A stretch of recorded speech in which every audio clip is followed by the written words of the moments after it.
Well, good morning. Good morning to everybody. Thank you for all coming here to the U.S. Institute of Peace. I'm Michael Yaffe. I'm the Vice President for Middle East and Africa programs here at the Institute. And so it gives me great thrill to welcome you and to welcome our honored guests and speakers for today and for what looks like to be a very exciting program. At the outset, let me remind you of one thing. So cell phones off, if you don't mind. And let me introduce, for those who are new to the Institute, about the U.S. Institute of Peace. We were founded in 1984 by an act of Congress that was signed into law by President Reagan, with the idea that to establish an institute for the study of peace building and the application to peace building. And in that capacity, we basically started out as a research house focusing on peace building, and over time moved into the area of applying what we learned on peace building into the regions of the world where there is conflict, based on the idea that a belief that peace is possible and peace is practical. And so we take what we learn from the field and apply it, take lessons from it, and it informs our research, which also helps inform policy. And we've been doing this now for over 30 years. A lot of our work has been done in the Middle East with people on the ground. And one of the other capacity that we have served here for the last 30 years is as a convening place, a place that brings together thoughtful people for discussions, leaders from the region, leaders from the U.S. government. And it is in this mode today that we are going to convene a discussion on what is happening in the Middle East. So what we're going to do is we will have 4 speakers, and we will have each of them we ask each of them to do a short introduction, followed by some questions from me, and then we'll open it up to the audience for your questions as well. So let me introduce our 4 speakers. To begin with is Robin Wright, to my left. Robin is a fellow here at the Institute of Peace and the Woodrow Wilson Center. We share her jointly, as well as a staff writer for The New Yorker. Robin has been a writer in many journals around the country, including the Washington Post, New York Times, Los Angeles Times, and for CBS, and has written prolifically, has written several award-winning books. And most recently, Robin had just returned from travels in the Middle East, into the Gulf, into Levant, into conferences on the Middle East and Europe. And it was largely actually that it was her travels that began us to think about, let's have a program which can bring together people who have written on the issues that are going on more recently, and those who have been to the region recently as well for their views. Next to Robin is Bruce Riedel. Bruce is a well-known figure on the study of the Middle East, having served over 30 years at the CIA, and then subsequently has been a scholar at the Brookings Institution, where he's written several books, most recently a book on Saudi Arabia. And to those of us who were actually in the government, when Bruce was in the government, he was always the font of wisdom that we look to on the Middle East. So that got you. Yes, they got us pretty far. And next to Bruce is Mona Yacobian. Mona most recently joined the Institute of Peace as a senior advisor on Syria and Middle East and North Africa issues. This is her second time at the Institute in her career. She has served in many different capacities, most recently at USAID as a deputy assistant administrator, focusing on the Middle East. And prior to that, she was an associate at the Stimson Center and had actually also served a spell at the State Department in the Intelligence Research Unit as well. And then finally, Aaron David Miller, who I've known for a long time, having both served on the peace process, although him in a much more senior capacity. Aaron is currently the Vice President for Innovation at the Woodrow Wilson Center and Director of Middle East Programs there. And prior to that, Aaron had a very distinguished career, principally at the State Department, serving 6 secretaries of state, to advise them on Middle East issues and the Middle East peace process, and has served as the Deputy Special Middle East Coordinator in the 1990s, principally under the Madrid-Oslo process. So, a very distinguished panel, lots of wisdom, lots of views. So what I would like them each to do is to give introductory statements to principally how you are seeing what is going on in the Middle East. We look to you as ciphers in the sense of helping us to understand where we are now and how do you see things going on in the future. I'm stopping from giving a long elaboration what's going on. I think each of you will address some of the issues as you present your talks. So, Robin, please. Thank you, Mike. I'm a journalist, so I think in headlines, and I want to give you 10 headlines this morning. I first landed in the Middle East on October 6, 1973, and in my 44 years covering the Middle East, I have never seen the region so dysfunctional, so divided, and so politically precarious. The issues are so profound that I think we have to begin asking 5 very existential questions. The first is, can the 22 Arab states actually survive long-term after the damage so extensive to both their publics and their polities? Can these states be reconstituted after the destruction that has destroyed not just homes and businesses, but institutions? Third, what are the political and social consequences from the reconfiguration of populations? That includes everything from ethnic cleansing to the movement of displaced people and refugees.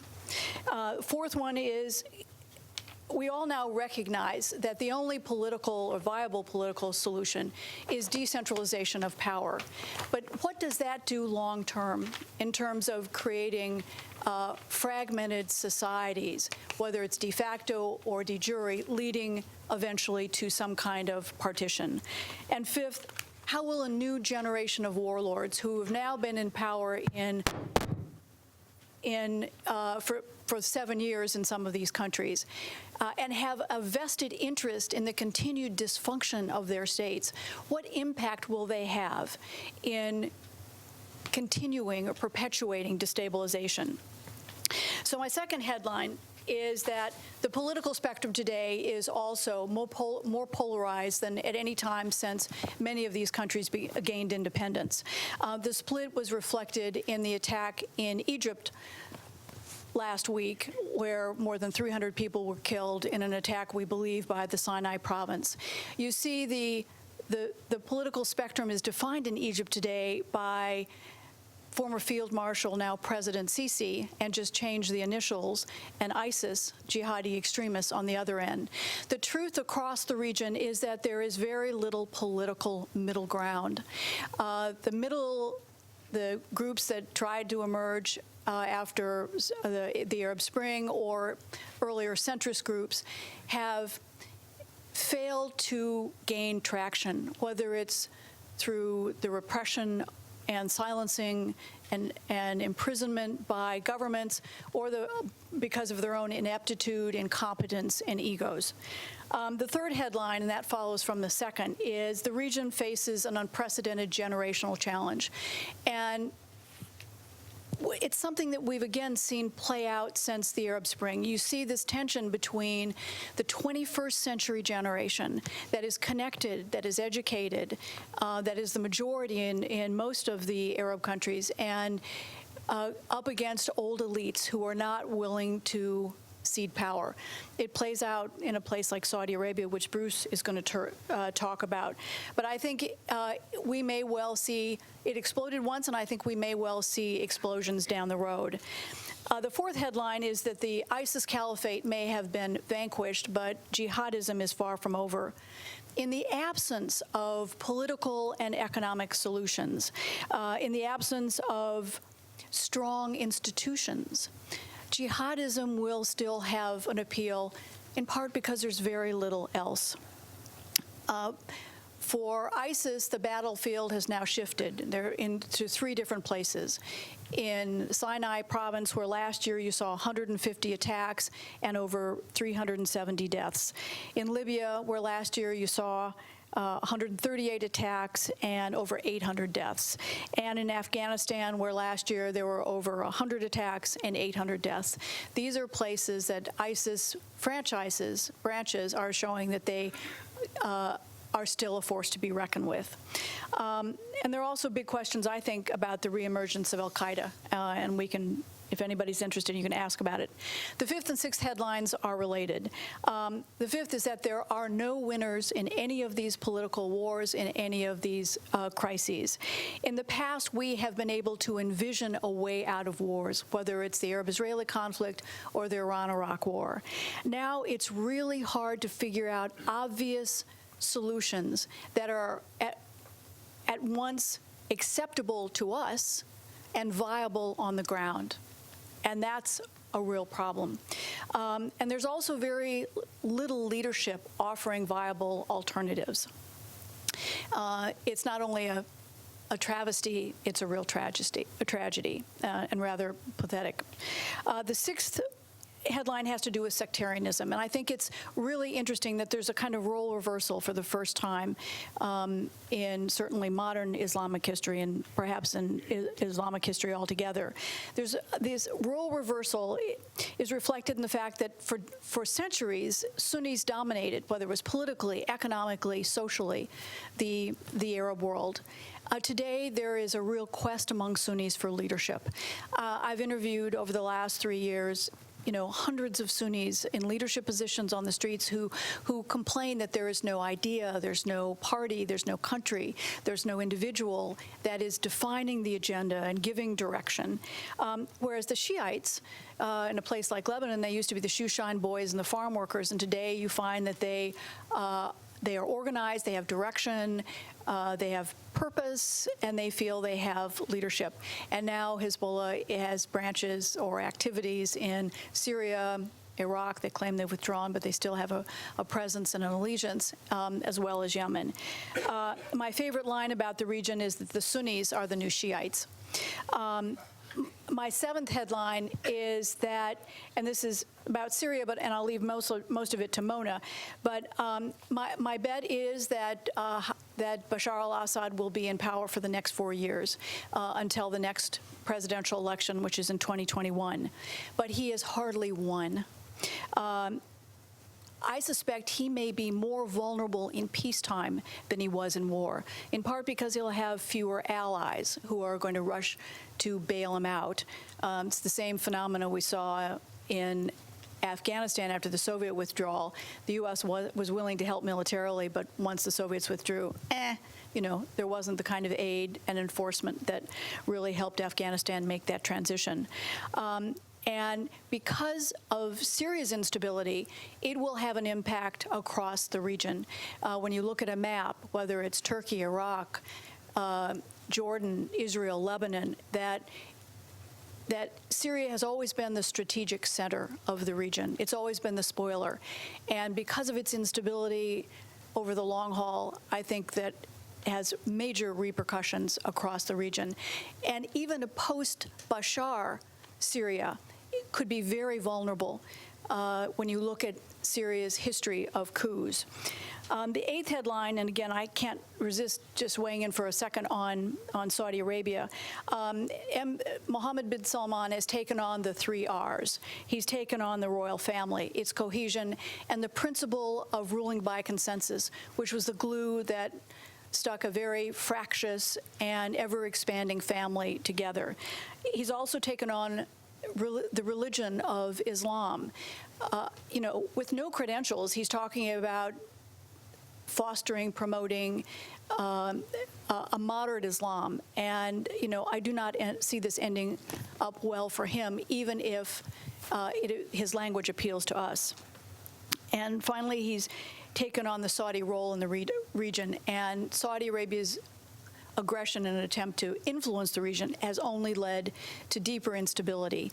When you look at it's destroyed GCC unity, it's launched a war in Yemen, and it's created a political crisis in Lebanon. My ninth headline is about Iran, and which, of course, I can't resist weighing in on. Iran is today more powerful in the region than at any time since the 1979 revolution. It is no longer a pariah in many parts of the world. It has lost it now has allies in power in Baghdad and Damascus and Beirut.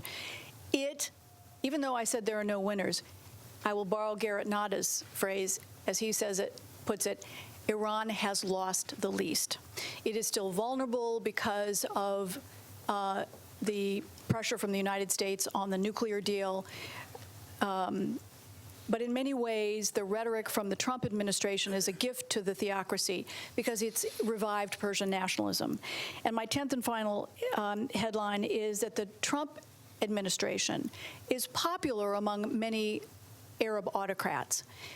But I also think that the administration has made a terrible mistake by investing so much in just a couple of countries. And that I'm not optimistic long-term that the Trump administration's Middle East policy is going to go anywhere.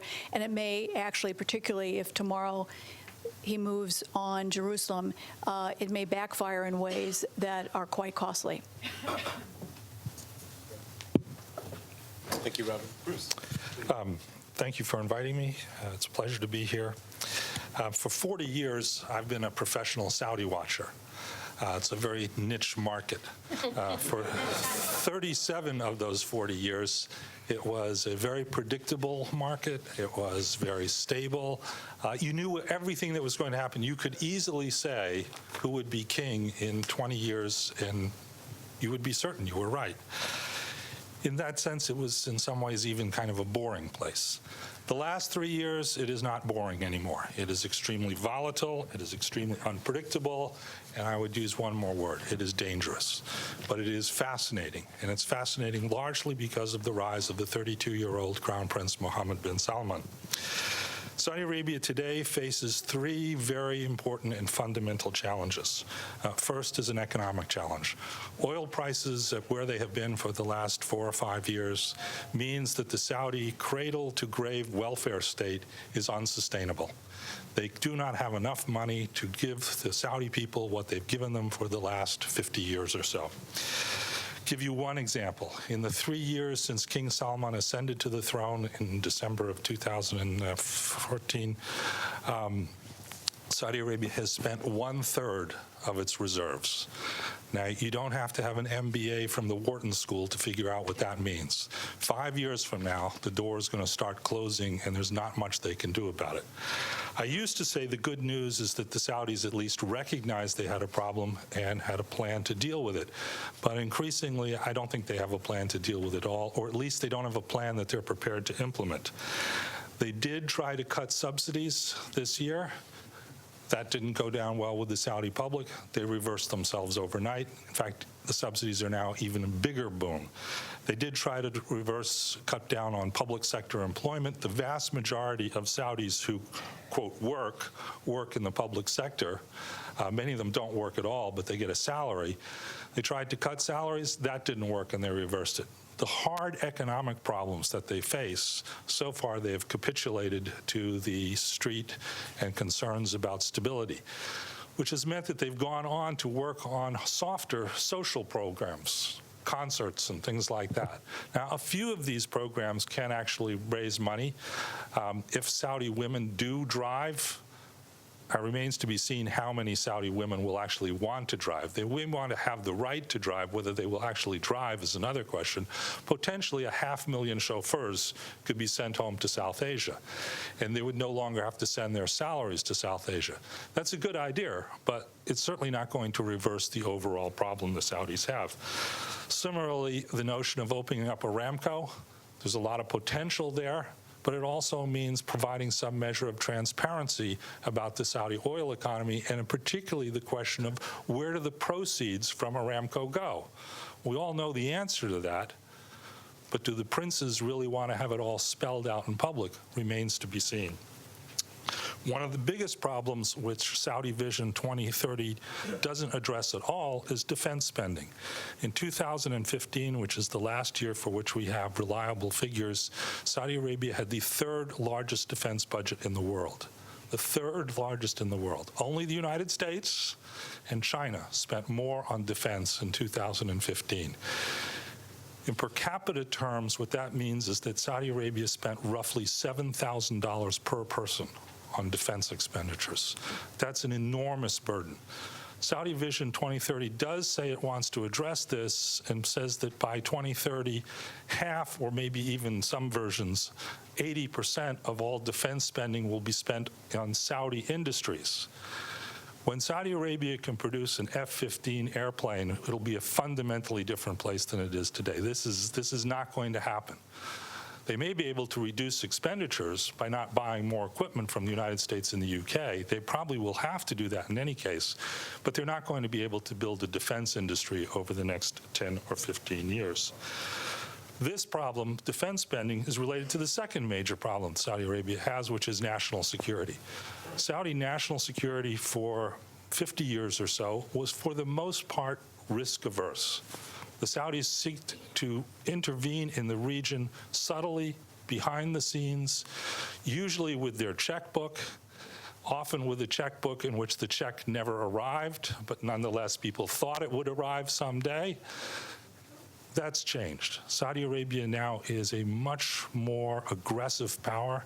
It intervenes. It's using its military. First evidence of that was pre-King Salman, was the intervention in Bahrain in 2011. But we've seen it now heightened since Mohammed bin Salman became defense minister and before he became crown prince, went on to become crown prince. I'm only going to focus on one example, and that's Yemen. When the war in Yemen began, Mohammed bin Salman called it Operation Decisive Storm. The only thing decisive about it 30 months later is the decisive damage it's done to the Yemeni people. 11 million Yemeni children will be stunted for the rest of their life because of malnutrition leading directly from the Saudi blockade.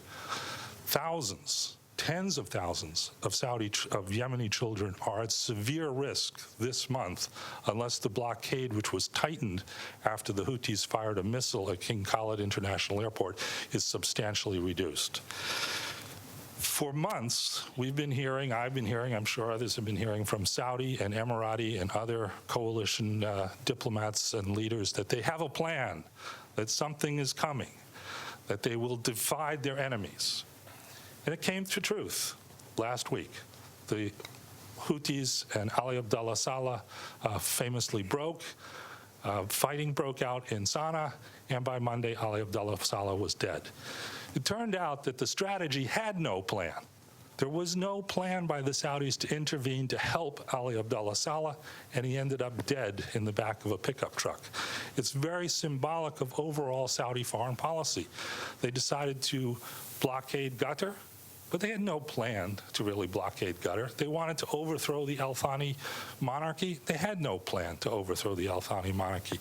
There are ambitious programs, which, as Robin hinted at, often sound appealing, but there's nothing there when you get to the bottom of it. And Ali Abdullah Saleh, who more than anyone else in the world should have known better, made the disastrous mistake of listening to the Saudis. I think Robin also had a very good point about role reversal. The Saudis have been used to being the dominant power in the region. Today, their clock is being cleaned by the Iranians. Everywhere you look, with the possible exception of Bahrain, but I think that's a ticking time bomb, the Iranians are succeeding where the Saudis are on the losing side: Syria, Iraq, Lebanon, and Yemen. Third problem they face is a succession problem. Succession in an absolute monarchy is always the Achilles heel of a country. It's true of Western monarchies. It's true of Imperial Russia. It's been true of Saudi Arabia as well. Saudi Arabia, as we call it now, began in 1744. This is actually the third Saudi kingdom. The first and second died largely because of succession politics, particularly the second. The second only was around for a little more over a half a century. Of the 13 successions, 11 of those were contested. That allowed outside players to break in. Saudi Arabia has solved that problem for the better part of 60 years by having succession move among the sons of Ibn Saud. It was a very predictable pattern. But of course, it had a sell-by date. Sooner or later, you were going to run out of the sons of Ibn Saud. King Salman decided to accelerate that process unnecessarily. He could have let Crown Prince Mukran stay in office, but he removed him without explanation. Then he removed Mohammed bin Nayef. That has raised significant questions about cohesion and legitimacy in the royal family. The way in which Mohammed bin Nayef was removed in particular broke down the whole question of cohesion in Saudi politics. In Saudi politics for 50 years, if you screwed up, if you were a bad governor, if you mishandled things, you were given a golden parachute. You were reassigned, or reassigned to a position that had no real responsibilities. But your honor, your dignity, and your integrity were protected. The manner in which Mohammed bin Nayef was removed damaged all of those things. He was accused of being a drug addict. If he was in fact a drug addict, it's because he got addicted to painkillers after the third al-Qaeda attempt to assassinate him. That's not a normal path to addiction. To smear the most genuine hero in Saudi modern history is a very dangerous thing to do. Now, Mohammed bin Salman can do all this. It's easy, actually. His rise to power has not been difficult because Daddy's there. Daddy takes all the heat. King Salman has all the legitimacy a Saudi could want to have. He is a son of Ibn Saud, and he is the creator of the modern city of Riyadh. He's also the policeman of the Saudi royal family for the last 60 years. He knows where all the bodies are buried. As one senior American official said to me, King Salman provides air cover for his son. But once he dies, the air cover's gone. The arrest of more than 100 Saudi senior officials on November 4th, and then their subsequent incarceration, and then their subsequent shaking down in order to get out, has only furthered the process. Rule of law has broken down. There is no rule. No one knows what they were charged with, and no one knows on what grounds those who were released were released. It creates an atmosphere of uncertainty. You put all of these problems together, and Saudi Arabia today maybe, I'm not saying it will be, but maybe on the verge of the perfect storm. How they will manage all these problems is hard to say. I'll just say one last word about the relationship with the United States. The relationship with the United States will be 75 years old next year. In 1943, Franklin Delano Roosevelt invited Ibn Saud to send a delegation to Washington. He sent the future King Faisal and the future King Khalid. And it was a remarkable visit, and the Saudis came away convinced of what FDR wanted them to be convinced of, which is the United States was the power of the 20th century. Today, the Saudis have invested all their hopes in the power of the 20th century in Donald Trump and, more importantly, in his son-in-law, Jared Kushner, a dead man walking, waiting to be indicted. That's not very smart foreign policy. I'll stop on that point. Wow. You're a tough act to follow. Thank you very much, Mike, and good morning to all of you. It's actually a real honor to be seated among such an esteemed panel. I was asked to talk about Syria, and I think what I'll start with is an echo of a point that Robin made, which is that Syria has been really the preeminent source of instability in the region over the past 6.5 years of its conflict. Given its geostrategic centrality to the region, given the states that it borders, and I think if there's one thing that we should have learned from the last 6.5 years, it is that it is virtually impossible to contain the reverberations of Syria's conflict. And we should expect these reverberations to continue out into the foreseeable future, impacting not just Syria, but the region more broadly.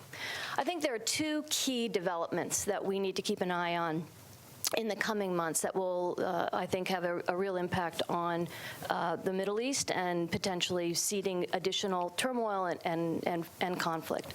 The first is the winding down of the military campaign against ISIS. Somewhat counterintuitively, I think what we're seeing is as the military campaign against ISIS winds down, we are seeing new conflicts come to the fore.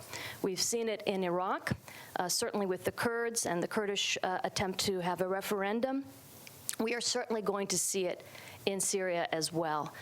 In particular, I would point to 4 potential emerging conflicts in Syria.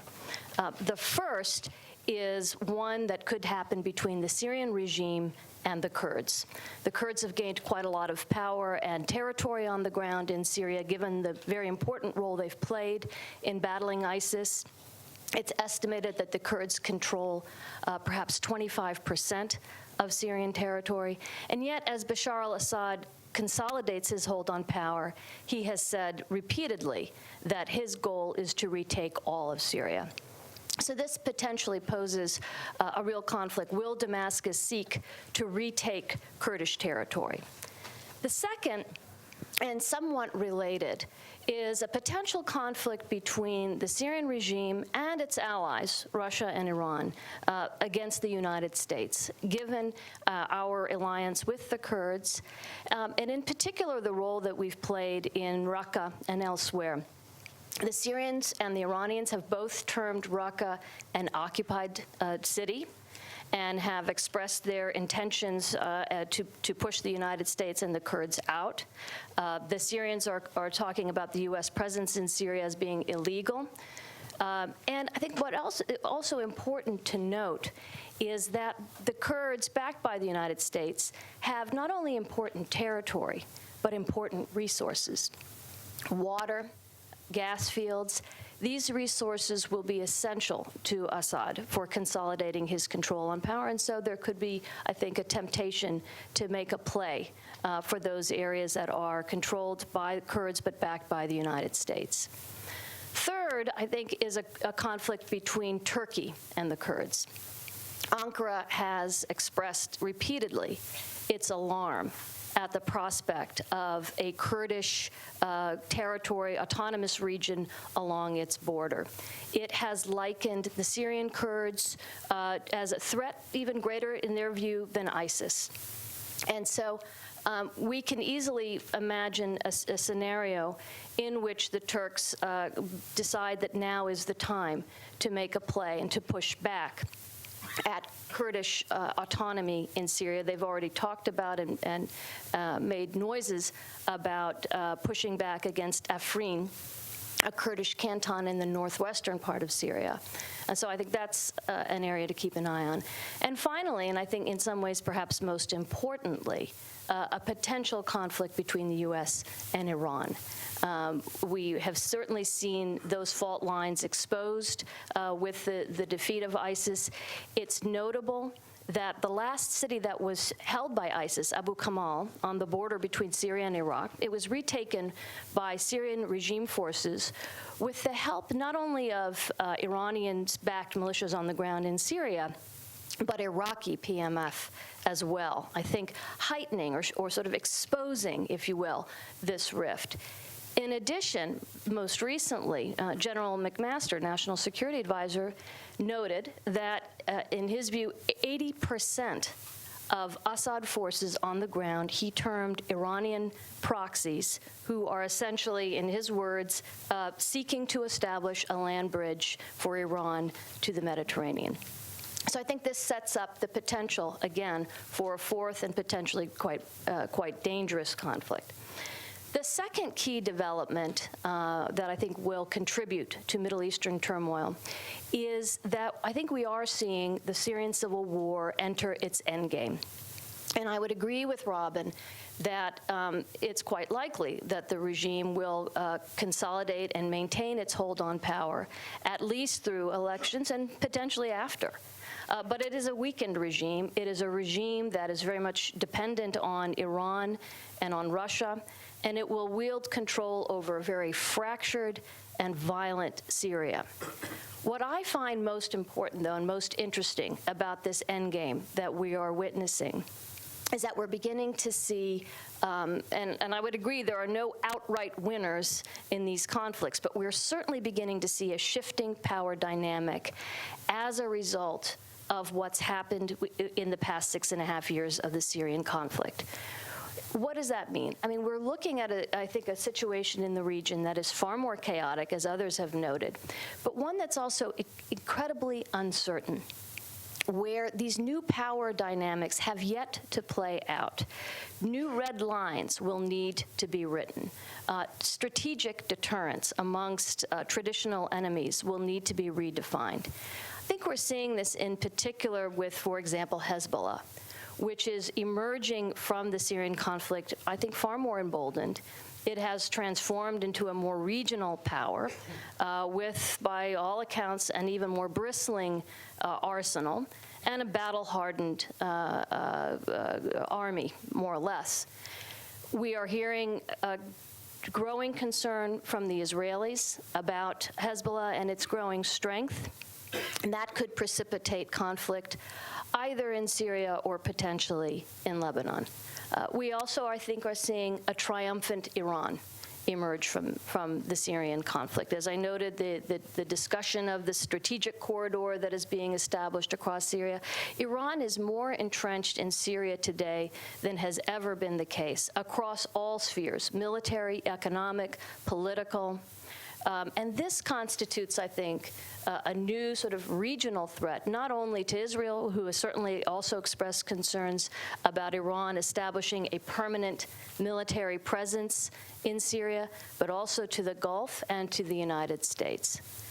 And I think what's most dangerous about this moment is that it's still unclear how these new deterrents will be established. Who is going to write these new red lines in ways that avoid conflict? Or will it entail entering into new conflicts before this new order in the region is established?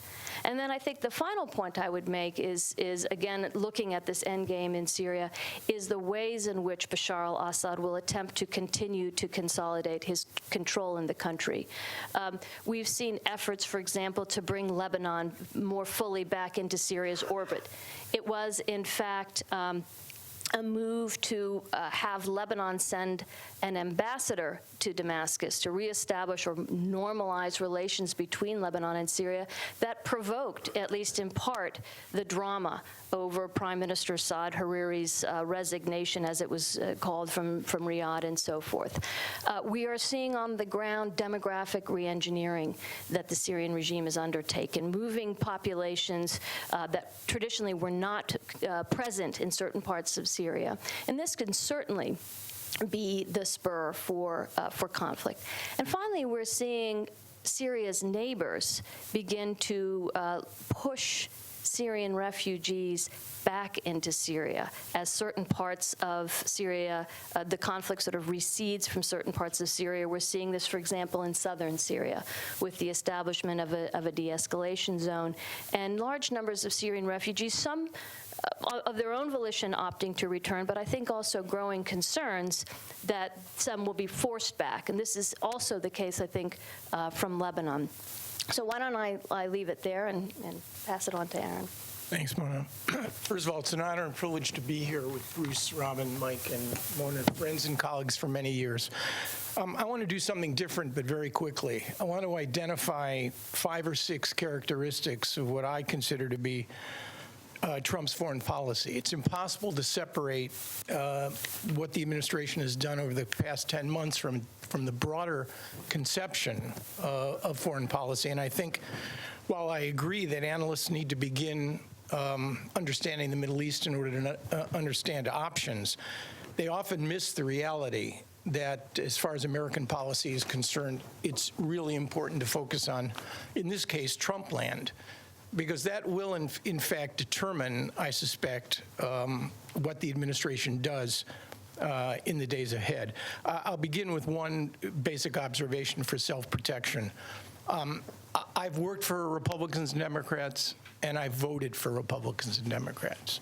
The dividing line, in my judgment, for an effective U.S. foreign or domestic policy is not between left and right, liberal or conservative, or Republican or Democrat. It's between dumb on one hand and smart on the other. And the only thing that matters, or that should matter, for America is which side of the line do you want America to be on, the dumb side or the smart side? I have many suggestions as to how we can try to remain on the smart side. But I come as an analyst, not as an advocate. and that's even in these current circumstances where the temptation to personalize, to demonize is so great. I think, frankly, that's one of the problems that we all need to avoid. I'm also very focused these days on presidents and what it takes to make a great one. I published a book a couple of years ago called The End of Greatness, Why America Can't Have and Doesn't Want Another Great President. And I think the issue of presidential greatness, as far from the current reality as it is something that is still resonant and relevant and important for those who care about the future of the Republic. So let me make quick 6 observations, and I know Robin wanted me to close with an observation on Jerusalem, which I will do. Number one, I think if you look at the last 10 months, it may be counterintuitive, but what you see is an administration that is, in my judgment, inherently risk-averse when it comes to the projection of American military power anywhere. In the case of the Middle East, I think that risk aversion has been quite consistent. You see a policy toward Afghanistan. I would argue it's a policy of not losing rather than winning, but by and large, it's one that didn't trend toward a major surge. It was actually quite modest, and according to the Afghan analysts here, some argue it was the best that they could have done under the circumstances. If you look at the president's decision in April and the relative proportionate nature of the strike in the wake of Assad's use of chemical weapons, he was presented with at least a half dozen options, as Obama was presented with, including a comprehensive strike at 5 or 6 Syrian airfields. Probably Jim Mattis recommended to the president they chose a very proportional one-off strike, and we haven't seen much in the way of unilateral military action in Syria by the United States subsequently. I think that pertains, at least until today, and it may pertain in the future, risk aversion with respect to confronting the Russians or Iran or the Assad regime in Syria proper and Iraq. The late National Security Advisor Michael Flynn famously went down and briefed the press and put Iran on notice. I would argue that has not been the case. The rhetoric has exceeded, at least to this point, our intentions to roll back or contain Iranian influence, frankly, anywhere. I haven't seen a fundamental change in Yemen other than continuing to enable a disastrous Saudi policy there. In the Gulf, I would have predicted by now any number of potential confrontations, either on fast boats or as a consequence of interdiction of ships bearing arms to Yemen. None of that has happened. None of it. Now, whether or not this supposed tough policy will ultimately emerge, I don't know. I've been told they have one, but with respect to what has actually happened on the ground, risk aversion, not risk readiness, prevails. And I would argue that's true not just in the Middle East, even with respect to North Korea. The rhetoric has far exceeded what they have actually done, and frankly, it's a good thing. Second, this is an administration that is transactional in character, not transformational. This is not Bush 43. This is not what Michael Mandelbaum termed foreign policy as social work. There is absolutely no indication, inclination, or proclivity to get into the business of nation building, both in terms of spending large amounts of money, deploying large numbers of American forces in Afghanistan, in Iraq, and in Syria, and investing more in what I deemed trillion-dollar social science experiments in an effort to fundamentally rearrange Arab politics with the U.S. as the primary agent or agency. And this transaction, the president prides himself in being transactional man. I would argue even that is more theoretical, because I'm not entirely clear. Jerusalem may well be the preeminent example of this. What, in fact, we are getting in return for any of the support that we have provided. And this is not just with respect to the Israelis. It seems to be true across the board, including Saudi Arabia and Egypt. 3, I think you see a pattern across the board, not just in the Middle East, of the dominance and prevailing notion that domestic politics and personal ego and orientation exceed sound and wise foreign policy decisions. I think you see it everywhere. I wasn't sure in the beginning that Iran and Jerusalem would go the way of the TPP and withdrawal from the Paris Climate Change Agreement and policies on immigration. The three issues that resonate most profoundly among the president's base, these three: immigration, get out of TPP, and get out of this disastrous climate change agreement. He campaigned on these two things. I believed perhaps under MMT, Mattis, McMaster, Tillerson, and Kelly, that Iran and Jerusalem would somehow be exempt from this. But we may find out tomorrow on the issue of Jerusalem whether or not that's true. And on Iran, it's really hard to say. What will happen to the JCPOA? We'll learn Jerusalem's fate tomorrow, and next month probably, assuming Congress remains semi-functional, we may see some new legislation, encumbering or not, with respect to the JCPOA. I just don't know the answer to either of those questions.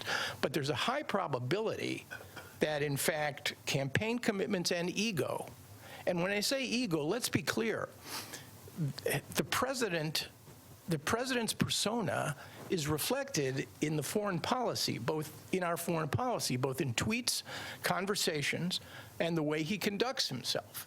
And I think this notion of the willful president who is determined to distance himself from his predecessor in every possible way that he can is a major part of the way the president looks at foreign policy.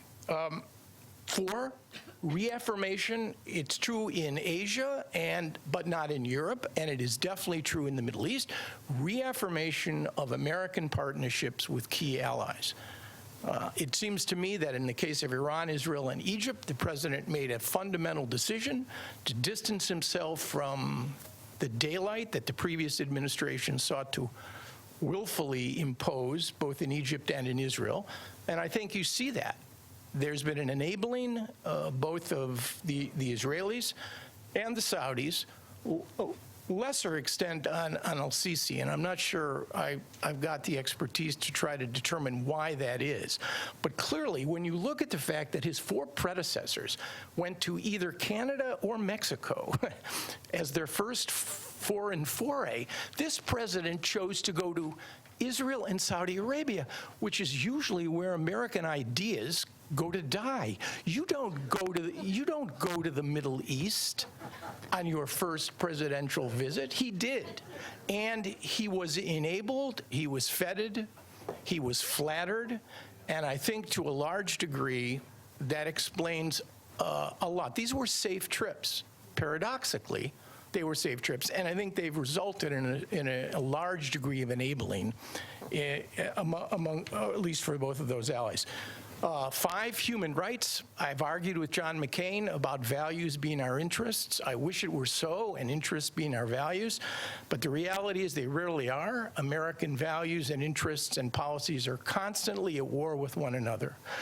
This administration, I think, has chosen to elevate that to a new level, embracing authoritarians from Erdogan to Sisi to Salman and of course, MBS. Not even going through the motions. In individual cases, they have interceded in North Korea and in Egypt. But I think it's fair to say, and again, this administration is, I understand the perceptual problems, but this is a point that we need to come to grips with, particularly in terms of Syria and the absence of intervention by the previous administration. In the face of mass killing and mass slaughter over the course of the last century, it has been the exception, not the norm, where the U.S. has interceded. Should I go through the cases with you?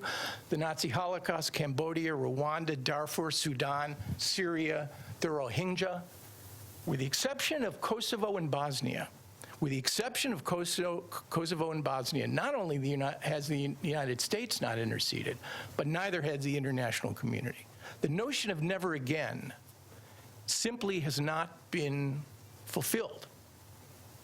And we need to come to grips with why that is and be honest with ourselves about our values.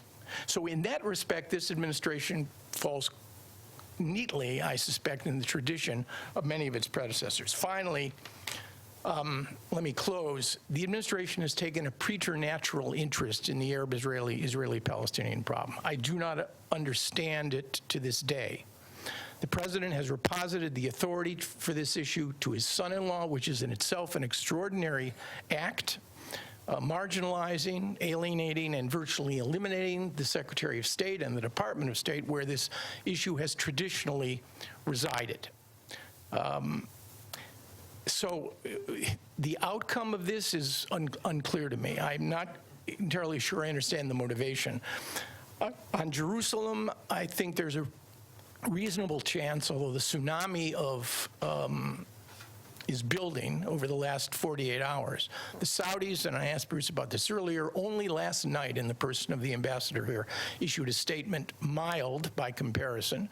The OIC was in Jeddah with a much tougher statement. The Turks are now threatening to break relations with the Israelis. The Palestinians, of course, are on the warpath. The Egyptians, the Jordanians have all weighed in. Whether or not this will be enough to dissuade the administration, not from, and by the way, it's not moving the embassy. The Jerusalem Embassy Act of 1995 does not mention the notion of moving the embassy.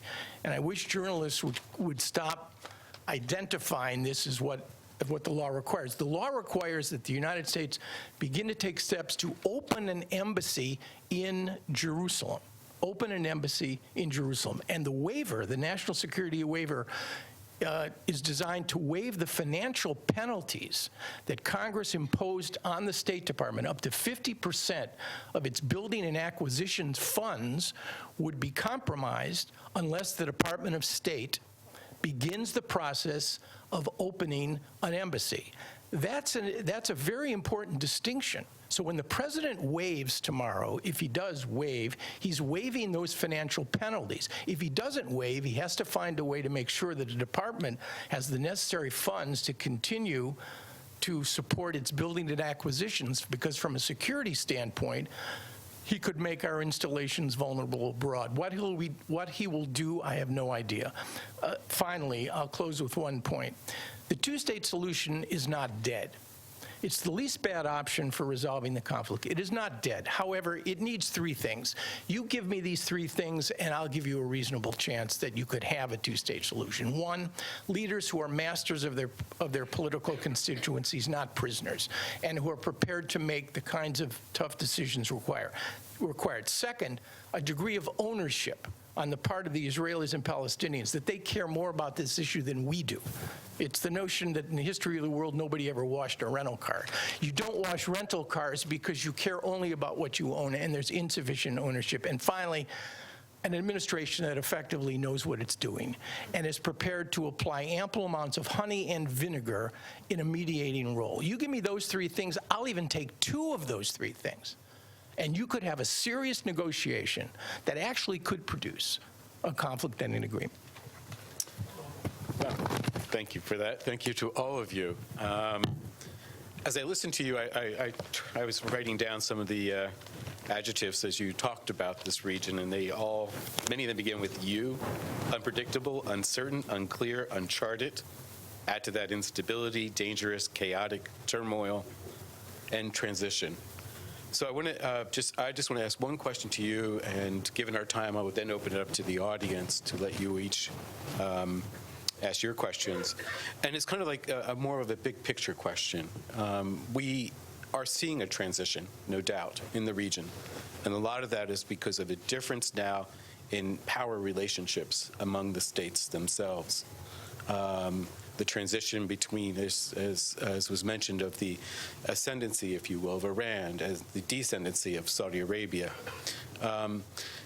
In this big picture, there's also been this question, principally since the Arab Spring, about the viability of the state system in the region itself, and whether or not the borders should be changed, whether or not even the model of the nation state is the right model for the region itself. So I'm asking you to try to understand how you frame, how you picture this transition as you're trying to figure out, how things are proceeding from there. So, Robin, let me ask you that question first.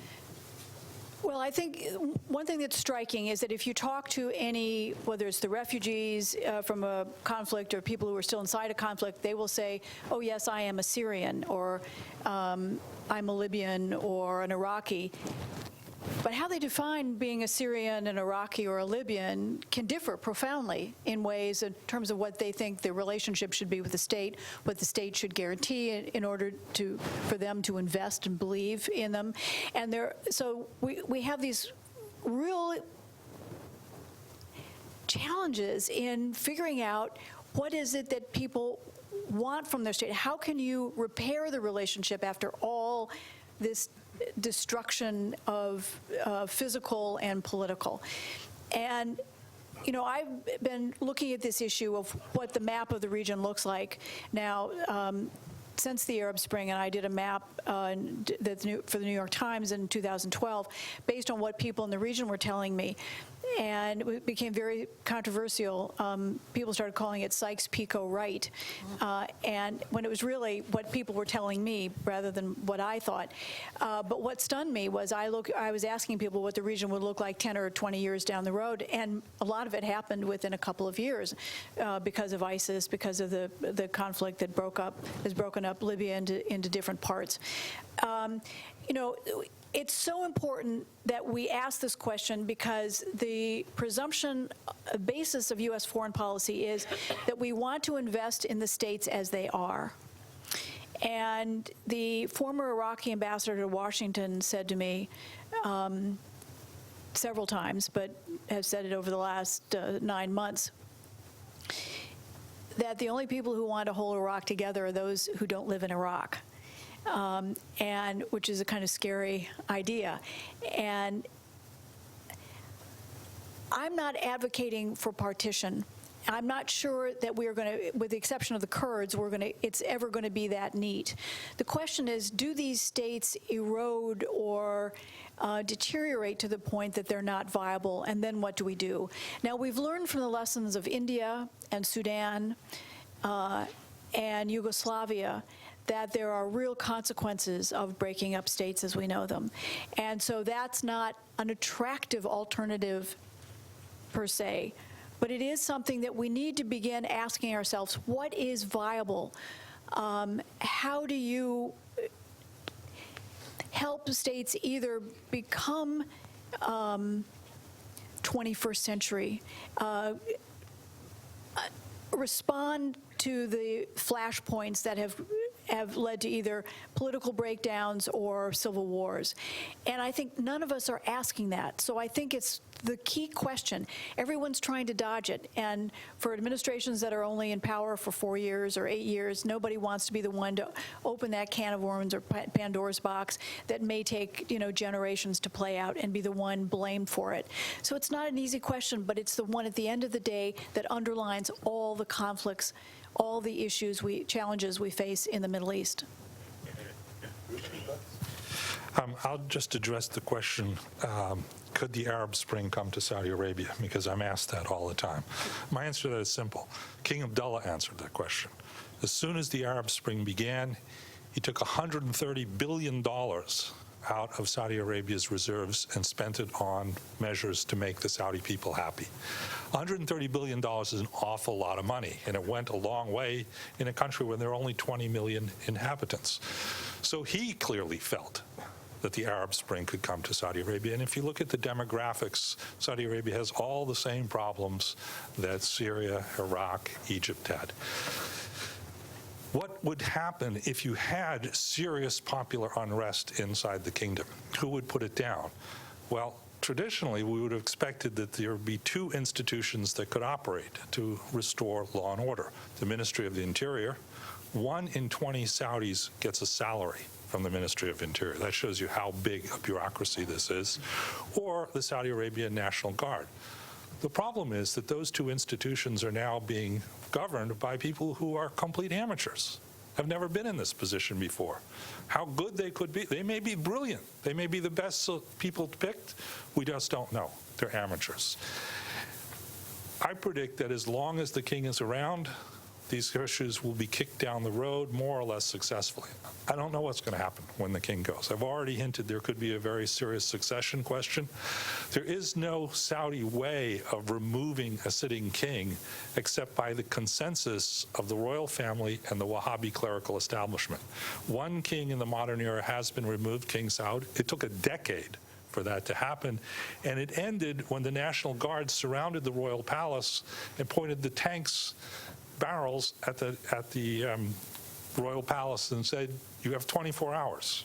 And the Wahhabi clerical establishment said, "And we're going to excommunicate you." He left, went to Cairo. Not a very good bet. A couple of years later, he ended up in Athens.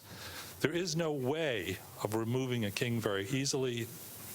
So in the combination of, could there be an Arab Spring? Absolutely. Is there a force that can deal with that? Questionable.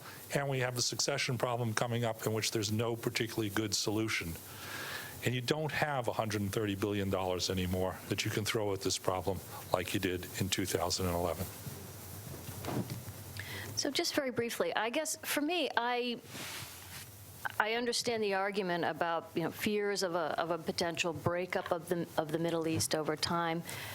I am actually more convinced at the, you know, looking at, frankly, the resilience of these borders given all of the tensions that they have been subjected to. And even with ISIS and the breakdown of the border between Iraq and Syria, for example, the ways in which all of those borders have been reestablished, for me, I think the issue is less about a breakup of the Middle East and more revolves around the question of governance and new models of governance that need to be developed, ones that are far more decentralized, ones that seek to restore the social contract in a way that's much more sustainable. I mean, I think in some ways it was the breakdown of the social contract that gave rise to the Arab Spring in the first place. Those issues have really not been fully addressed.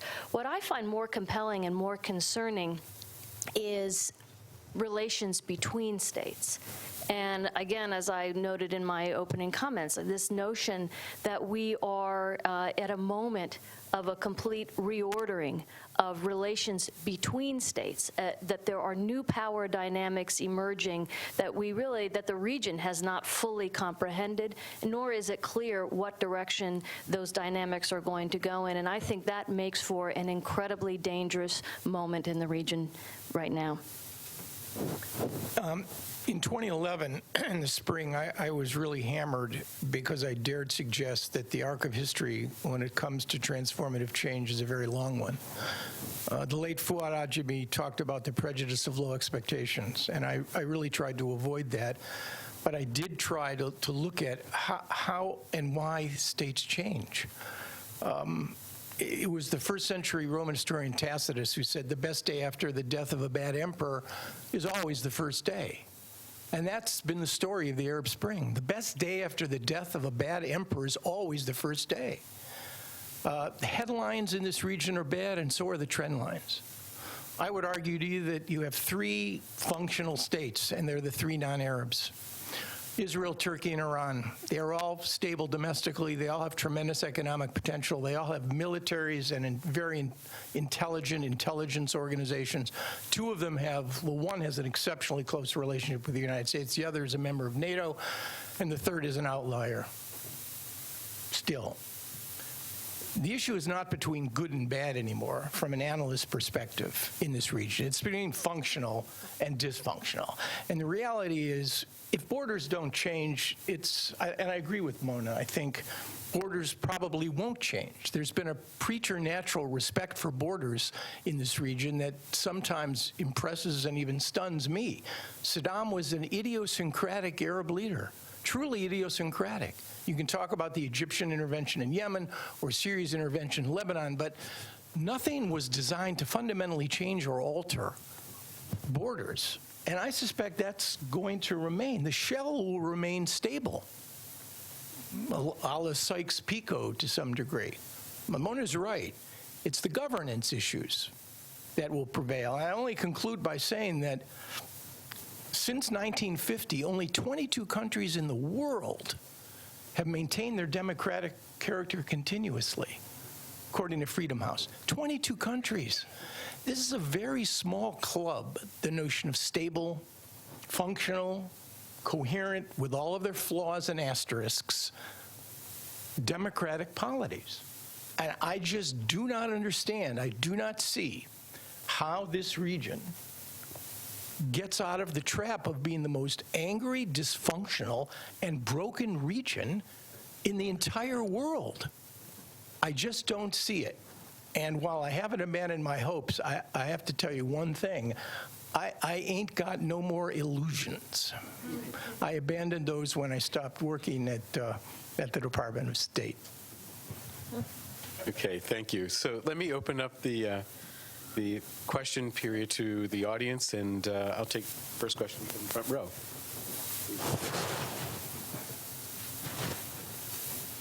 And please identify yourself, if you will. Okay. My name is Maya Ormsby, and actually my question maybe will add a little bit of a hope. My organization provides education for in the Middle East, virtual education, and 70% of beneficiaries are Syrians, refugees, internally displaced, and so forth. So what they're craving for, what they're demanding, and demand greatly exceeds what we can provide, is English language, computer coding, engineering classes. They want Western education. How to harness this power?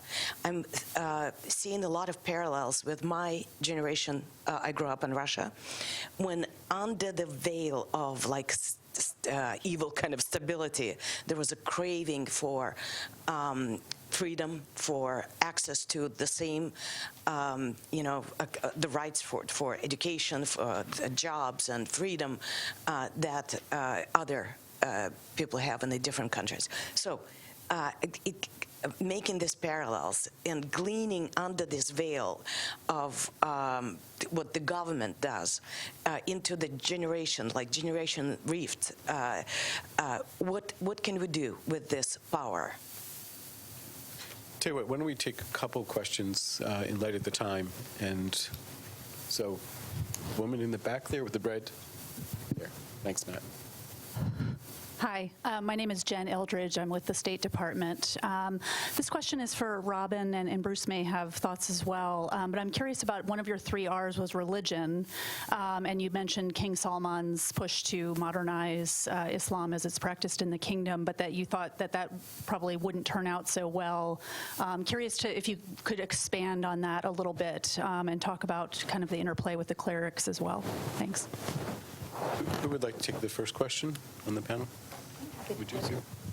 Just a quick, so I'm glad you raised it, because I think this is one issue we didn't really get to touch on in great detail, and that is the refugee crisis in the Middle East, which is really unprecedented. I mean, it is certainly the worst displacement of people since the end of World War II, in particular the number of Syrian refugees. And UNHCR, the UN Agency for Refugees, estimates that the average stay of a refugee in a host country is 17 years. And so you're pointing to education, and again, of course, we've talked a lot in the past about the dangers of a lost generation. These are very real. I served in the Obama administration. In that time, at AID, did a lot of work on refugees and host communities. And in particular, it's notable that these refugees do not live in camps. They live in and amongst host communities. And it is really essential that, for example, host communities make space in their schools for Syrian school-aged children.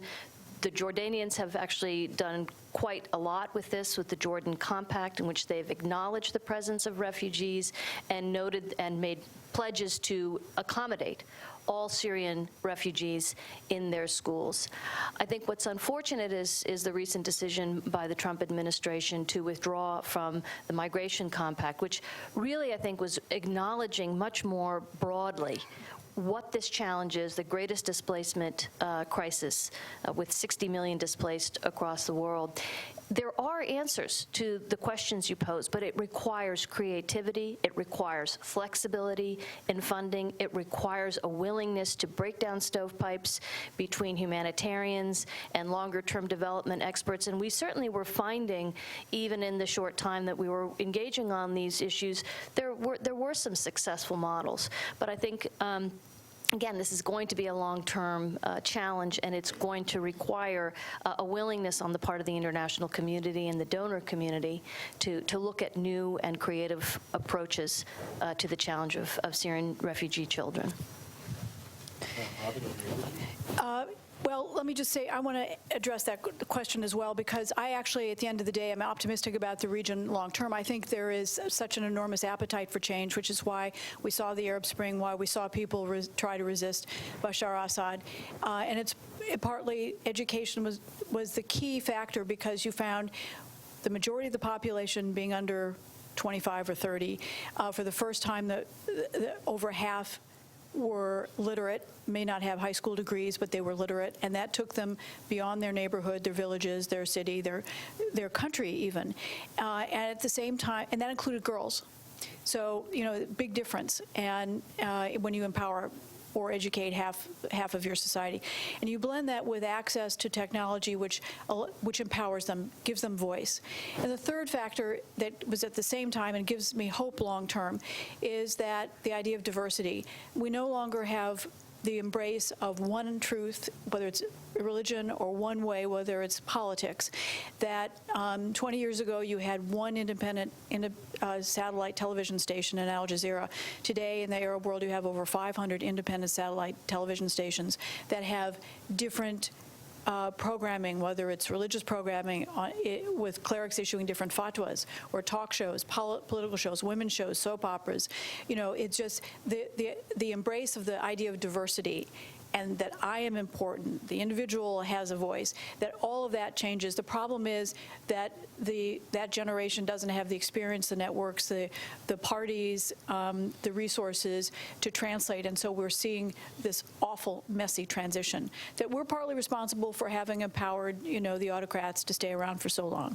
On Aaron's point, and I'm going to say this because I happen to know we graduated from the same university the same year.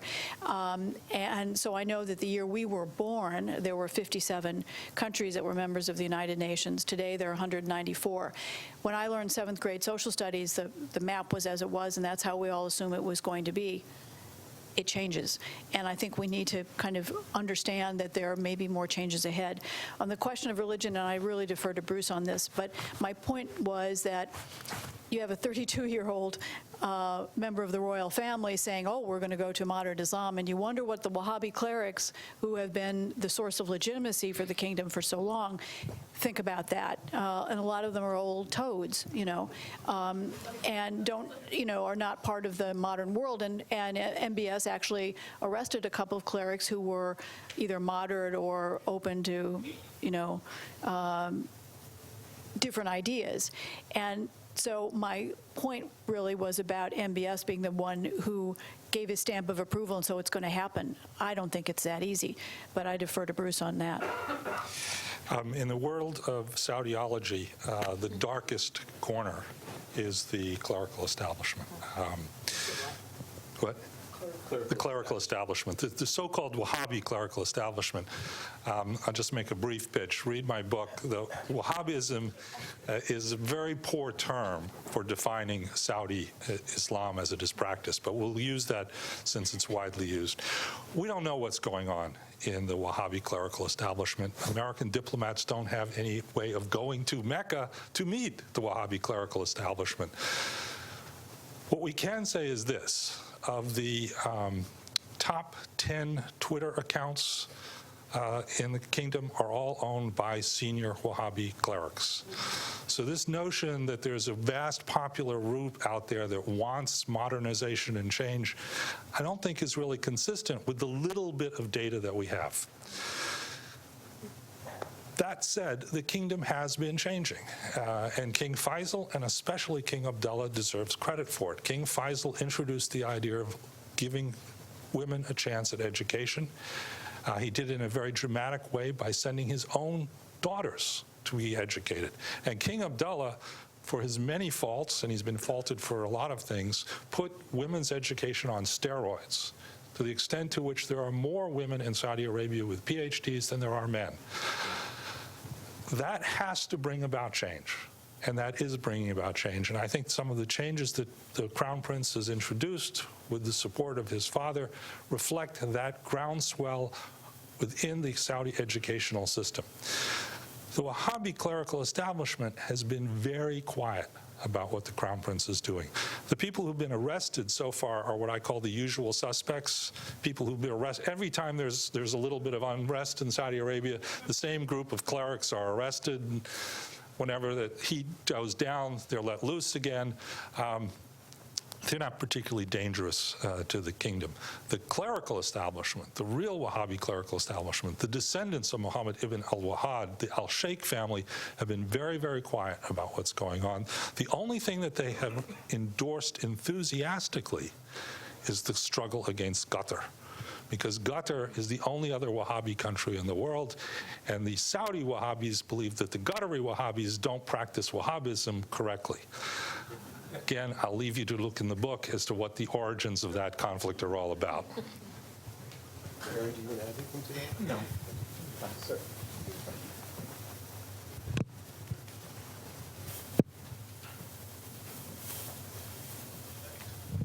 Walt Cutler, former Foreign Service.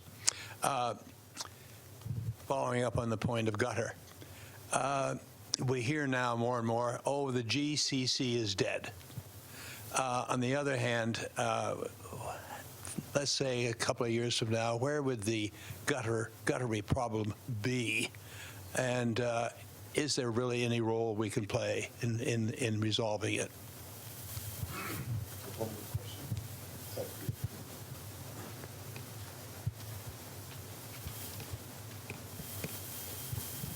Vincent Faso, independent consultant. I want to get your thoughts on the Yemen issue, especially what we've heard from Ali Abdel Salah. I guess my question is about where this Saudi Emirati policy is going to go. Are a lot of these Salah followers going to split? I know it's unknown. And are we going to see, I'm wondering how the U.S. support for Saudi arms sales to Saudi Arabia, the close relationship, how complicit is the U.S. in this Yemen policy? And just briefly, I guess in terms of the latest Saudi purge that we're seeing with MBS, I'm kind of wondering if there's going to be a new wave of authoritarianism in Saudi Arabia. I'm not saying that MBS is going to be a Nasser or an Assad or a Saddam Hussein, but is there a worry in the region that there's going to be a consolidation of power? Maybe, Bruce, you could maybe comment on that. Thank you. Let me ask if there's a non-Saudi question for our panel. I'll take it as a third question. So non-Saudi question? Okay. Okay, sir.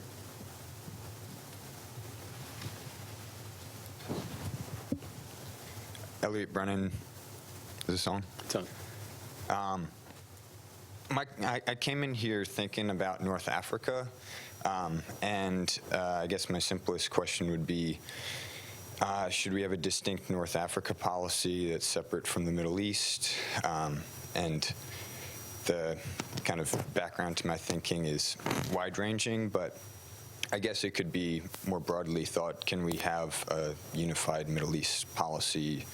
I work in agricultural development, and so I appreciate Mr. Rydell highlighting the issues in Yemen. And so I'm just trying to think if an approach in Algeria is going to work in Yemen, is going to work in Iraq, because just looking at the map, there's ways of thinking about it in terms of religion and language, culture. I'm thinking about it in terms of climate and transport systems. But I mean, fundamentally, or in terms of American foreign policy, you have to think about the military approach, and the Maghreb is not part of CENTCOM, and I think that's important. Getting to Mr. Miller's point about these awful things that happen, essentially it's the military that's going to be going in and taking care of those. That's the kind of first, in those crises, that's the rate limiting step for our foreign policy. And so I guess originally when I came in, my question was, should we have a distinct North Africa policy from the Middle East? Thank you. Thank you. So, Bruce, do you want to start? I'll start. Truth in advertising, as you probably know, Brookings has an office Microphone. in Doha. Microphone. Brookings has an office in Doha, so I spend an inordinate amount of my life in Doha. And what has struck me most about this crisis is that I actually now feel sorry for Qatar. What I've noticed in talking to Qataris is that the Saudis and the UAE and Bahrain have produced Qatari nationalism that never existed before and are rallying behind the emir. If their goal was to get rid of the emir, and I think it was, they failed spectacularly. Can the GCC be put back together again? Probably. This is not Humpty Dumpty. I think we can probably put the cracks back together again. It was never all that coherent an organization. We've been trying for 40 years to get the GCC states to adopt a integrated air defense system, which doesn't seem to be that hard to think of. They still don't have it. But I think the cracks can be put back together again once the Saudis and the Emiratis decide that they've gotten enough of what they wanted. Do they want something about the World Cup in the end? That could be the biggest sticking point. I don't know. Even there, I think you could probably come up with a solution. Saleh. The Saudis and the Emiratis do have differences over their policy towards Yemen, but they both did seem to back the idea that the solution was to break the rebellion in half and get Saleh to defect. As I said earlier, they don't seem to have had a plan of what to do if that came about. And they weren't very good in hiding what they wanted to do.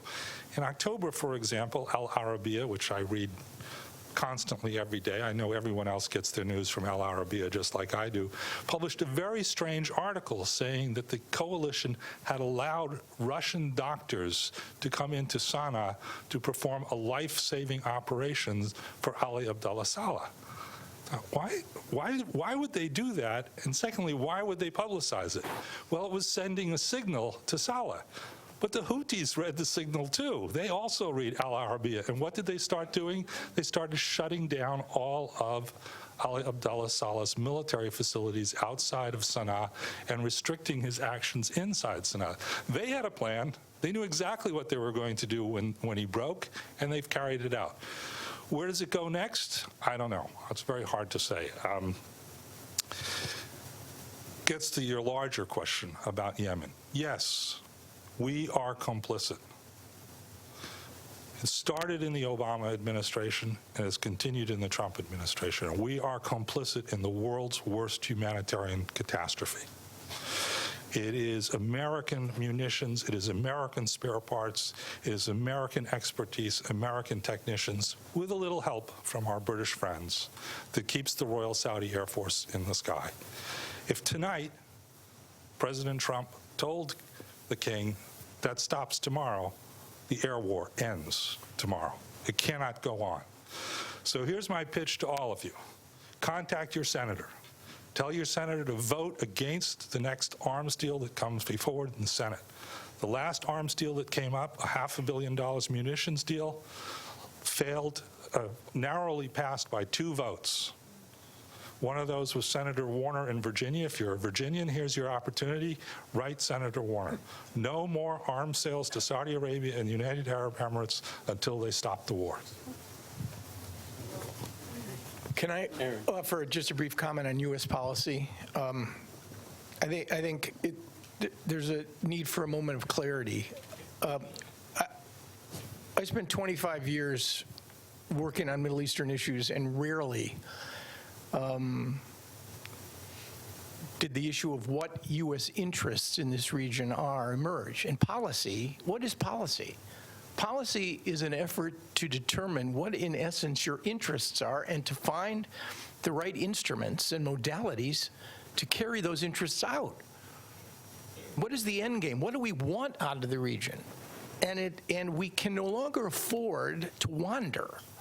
We're like some modern-day Gulliver, wandering around in a region that we don't understand, tied up by tiny tribes whose interests, frankly, are not our own across the board, and we lack a certain degree of agency and will. If we were actually determined to have an effective policy that correlated means and ends, we would define what our core interests are. Now, I would give you my three. They're provocative and controversial, but they pertain to American security and prosperity. Because American security and prosperity has to drive the fundamental conception of American policy. Number one is preventing an attack, catastrophic one, on the continental United States. If you can't protect your homeland, you don't need a foreign policy. It's the organizing principle. There are ways to do that without waging discretionary wars in faraway lands. Number two, even though we're weaning ourselves off of Arab hydrocarbons, the rest of the world is not.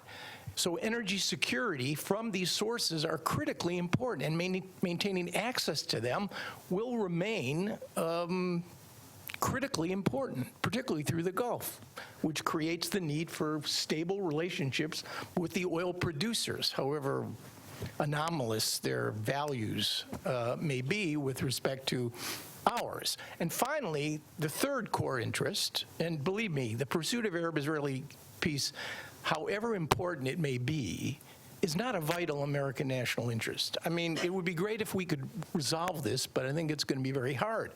Is the prevention of the emergence of a single regional hegemon that aspires to expand its influence with a nuclear weapon, which makes it even worse. I would argue to you, those are our three core interests. And since we can't transform the region and we can't extricate ourselves from it, you're left with a middle course of action, which I call transaction. It's drilling down on these three core interests and trying to figure out a way to protect them. And somebody needs to have an honest conversation, I think, in order to at least understand that if we're going to be involved in this region, we have to change the way we do business. I know that leaves American values and the issue of ethics and morality in foreign policy kind of at sea and adrift. I appreciate that. And I wish there were a way to add that in an operative way. I'm not entirely sure we found it. Well, I'm afraid we are reaching the end of our time together on this conversation. I don't think it's the last conversation on this issue, to say the least. But I want to thank our panelists for their very informative, for their very candid conversation, and for sharing with us their views. And we look forward to sharing future conversations with all of you. I'd like to thank Robin for helping to organize this conference. I mean, this panel and this discussion, as well as Garanata, who also was quite instrumental in organizing this. I would only end also by reminding everyone that USIP is an independent agency, a nonpartisan agency. So we don't necessarily advocate that you contact your congressmen and senators and so on. But we'll put that back on Bruce, if you will. So again, thank you everybody for coming out.